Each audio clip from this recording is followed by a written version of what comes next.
Դու երբ որ դառնում ես բարմեն, դառնում ես այդ միջազգային բարմենական ընտանիքի անդամ, այ քո տեղը ու դիրքը արդեն կախված է քեզանից, դու որ տեղում կլինես։ Երբ որ ես նոր սկսում էի,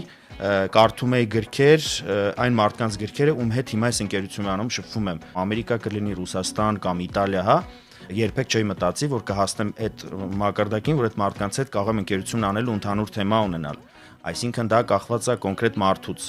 Գուցե հարցս միամիտ հնչի, բայց ինձ հետաքրքիր է, որն է տարբերությունը Հայաստանի եւ դրսում ապրող բարմենների միջև եւ ինչ են սովորեցնում այնտեղ կամ ինչպիսին են այնտեղ, որ այստեղ չեն։ Ես աշնանը Հունաստանում էի, մեծ բար-շոու կար մասնակցում էինք ու ոնց որ ընկերներով, մի քանի բարմեններով պտտվում էինք բարերում